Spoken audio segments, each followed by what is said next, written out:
안녕하세요. 여러분의 지식 가이드 인포큐브입니다. 여러분 오늘 아침 기름 넣으러 가셨나요?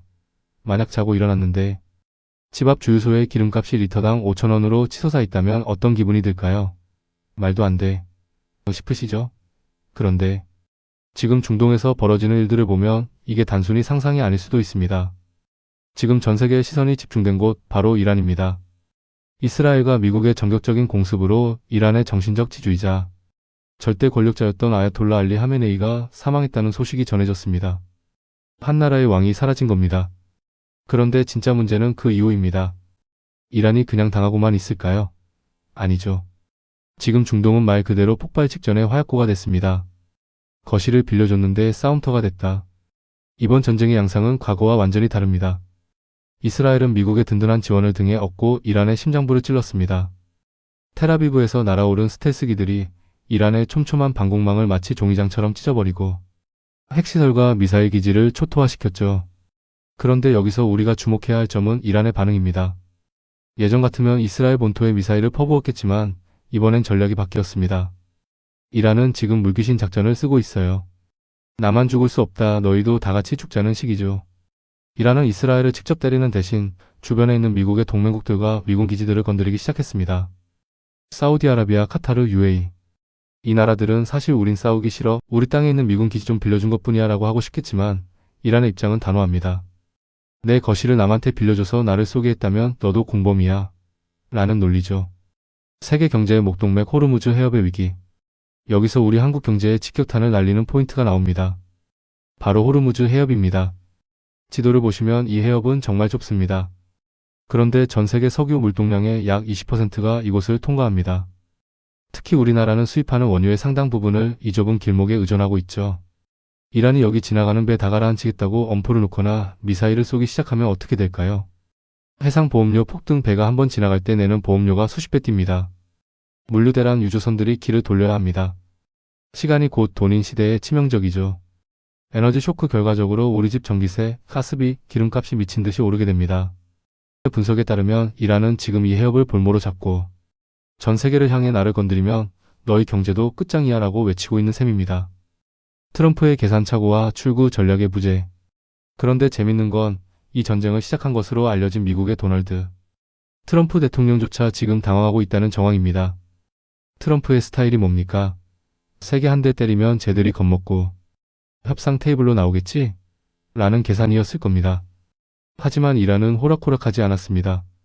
하메네이가 죽었는데 어떻게 바로 항복을 하나요? 오히려 이란 내부의 분노는 극에 달했고 이란은 이탈리아 등을 통한 미국의 비밀 휴전 제안을 단칼에 거절했습니다. 우린 잃을 게 없다, 끝까지 간다는 거죠. 전쟁은 시작하기는 쉬워도 끝내기는 어렵습니다.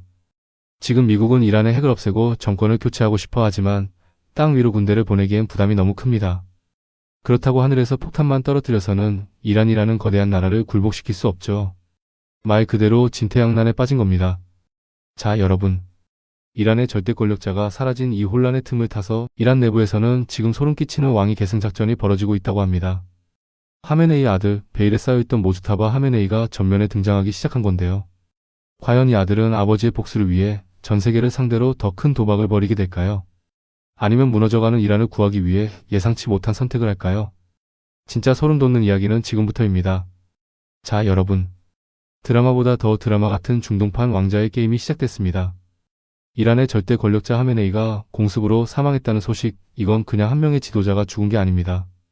이란이라는 거대한 국가의 시스템 자체가 통째로 흔들리는 사건이죠. 그런데 말입니다, 여러분. 보통 이런 독재 국가에서는 1인자가 사라지면 밑에 있던 사람들이 서로 내가 왕이야 라고 싸우기 마련이잖아요. 그런데 이란은 조금 다릅니다. 이들에겐 준비된 그림자가 있었거든요. 베일 속의 황태자 모주타바 하메네이. 오늘의 주인공 하메네이의 둘째 아들 모주타바 하메네이를 소개합니다. 이 사람 정말 무서운 사람입니다. 1969년생이니까 우리 나이로 50대 중반쯤 됐죠. 대중 앞에 나서는 걸 극도로 꺼려서 사진도 몇 장 없어요. 그런데 이 사람이 왜 무섭냐? 군대 IRGC를 쥐고 있다. 이란의 실질적인 무력 집단인 혁명수비대 IRGC와 민병대인 바시지 BASIJ가 이 모주타바의 손아귀에 있습니다. 돈줄을 쥐고 있다. 하메네이 가문이 관리하는 거대한 자산과 정보망을 실질적으로 운영해온 인물이 바로 이 아들입니다. 분석에 따르면 이미 이란 지도부는 전쟁 중에도 포스트 하메네이를 준비해 왔다고 해요. 하메네이가 죽자마자 혁명 수비대는 미리 짜둔 각본대로 움직이기 시작했습니다. 우리 다음 왕은 모주타바다 라고 분위기를 잡는 거죠. 우리가 왕을 없애려고 혁명했는데 또 왕이라고? 하지만 여기서 문제가 터집니다. 이란 사람들은 1979년에 이슬람 혁명을 일으켜서 대대로 세습하던 왕샤를 쫓아냈거든요. 우린 이제 세습 같은 거 안 해. 라고 외치면서 세운 나라가 바로 지금의 이슬람 공화국입니다. 그런데 이제 와서 하메네이 아들이 또 권력을 이어받는다. 이건 이란 사람들에게 너희는 40년 전으로 돌아가는 거야 라는 말과 같습니다. 국민들의 분노 우리가 굶주리고 폭격당할 때 너희는 대대손손 노릇하겠다는 거냐? 지도부의 갈등 아무리 그래도 아들한테 주는 건 좀 심하지 않나? 하는 온건파들의 목소리도 나오기 시작한 거죠.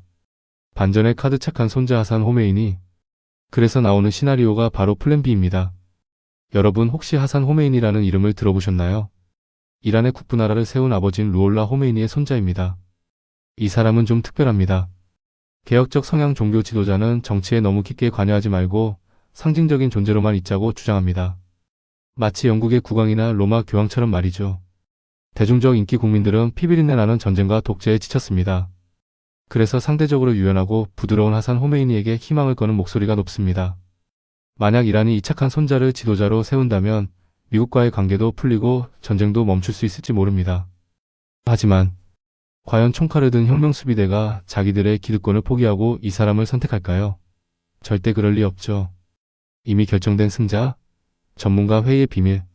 지금 이란 내부 소식통에 따르면 88명의 성직자로 구성된 전문가 회의가 이미 모주타바를 차기 지도자로 낙점했다는 소문이 파라합니다.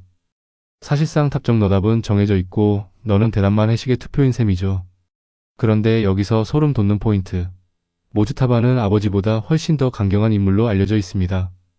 만약 그가 권좌에 오르면 이스라엘과 미국을 향한 이란의 폭수는 지금보다 10배는 더 잔혹해질 가능성이 큽니다. 내 아버지를 죽인 놈들 그리고 우리 땅을 밟은 놈들 다 죽여버리겠다. 이게 바로 지금 중동이 그리고 전 세계가 벌벌 떨고 있는 진짜 이유입니다. 권력 승계가 조용히 끝나는 게 아니라 더 큰 전쟁의 서막이 될 수 있기 때문이죠. 자, 이제 주사위는 던져졌습니다. 이란 내부의 권력 암투는 정점을 향해 치닫고 있고 이 결과에 따라 우리의 지갑 사정과 세계의 평화가 결정됩니다. 이스라엘은 이미 누가 오든 상관없다. 이란의 위협은 뿌리 뽑겠다며 공세의 고삐를 늦추지 않고 있는데요. 과연 이 전쟁의 끝엔 어떤 결말이 기다리고 있을까요? 트럼프는 정말 이 늪에서 빠져나갈 수 있을까요? 그리고 가장 중요한 질문, 이 미친 듯한 혼돈 속에서 우리는 어떻게 살아남아야 할까요? 자, 여러분. 여기까지 숨가쁘게 달려왔습니다. 하메네이의 죽음부터 호르무즈 해협의 위기, 그리고 벨 속의 황태자 모주타바까지. 이제 정리가 좀 되시나요? 그런데 말입니다. 여기서 진짜 중요한 건 그래서 이게 나랑 무슨 상관인데? 라는 질문입니다. 단순히 중동 무섭네 하고 넘어가기엔 지금 우리 앞에 현실이 너무나 냉혹하거든요. 당신의 월급을 갉아먹는 보이지 않는 손. 여러분 중동에서 미사일 하나가 떨어질 때마다 여러분의 지갑에서는 돈이 빠져나가고 있습니다. 물가 폭등의 도미노 기름값이 오르면 단순히 주유비만 오르는 게 아니죠. 공장을 돌리는 비용, 물건을 나르는 운송비가 다 오릅니다. 결국 편의점 삼각김밥 가격까지 들썩이게 되는 거예요. 금리의 공포 인플레이션이 오면 은행 금리도 쉽게 내려가지 않습니다. 대출이자 갚느라 허리가 휘는 분들, 이 중동 전쟁이 남의 일처럼 느껴지시나요? 지식의 부족은 단순히 모른다 해서 끝나지 않습니다. 그건 바로 내 자산의 손실로 직결되죠. 세계 정세를 모르는 사람은 폭풍우가 오는데 밖에서 빨래를 말리고 있는 것과 같습니다. 99%의 도태, 1%의 선점. 세상은 갈수록 복잡해지고 정보는 넘쳐납니다. 하지만 그 정보들 중에서 진짜 돈이 되고 생존이 되는 정보를 골라내는 눈을 가진 사람은 1%도 되지 않아요. 나머지 99%는 어떻게 될까요? 뉴스를 봐도 무슨 소린지 몰라 당황하다가 결국 사건이 다 터지고 나서야 그때 그럴 걸 하고 후회합니다. 지금 이 영상을 보고 계신 여러분은 이미 상위 1%로 가는 문 앞에 서 계신 겁니다. 복잡한 정세를 비유를 통해 이해하고 그 안에서 경제적 흐름을 읽어내는 능력을 키우고 있으니까요. 여러분, 제가 마지막으로 드리고 싶은 말씀은 이겁니다. 이 채널을 구독하지 않는다는 것은 폭풍우가 오는데 혼자만 기상특보를 끄고 잠드는 것과 같습니다. 세상을 아는 만큼 보이고 보이는 만큼 지킬 수 있습니다. 급변하는 국제 정세 속에서 무엇이 진짜 위기이고 무엇이 기회인지 인포큐브가 여러분의 가장 날카로운 지식의 창이자 든든한 정보의 방패가 되어드리겠습니다. 구독 버튼은 단순히 좋아요를 누르는 행위가 아니라 도태되는 99%에서 탈출의 상위 1%의 정보를 선점하는 생존권 결제입니다. 내일의 여러분이 오늘의 선택을 자랑스러워하도록 인포큐브가 함께하겠습니다. 아는 것이 권력인 시대에 당신은 지배할 것입니까? 아니면 당할 것입니까? 선택은 여러분의 몫입니다. 하지만 명심하세요. 정보가 곧 생존입니다. 오늘 영상이 흥미로우셨다면 구독과 좋아요 부탁드립니다. 지금까지 인포큐브였습니다. 감사합니다.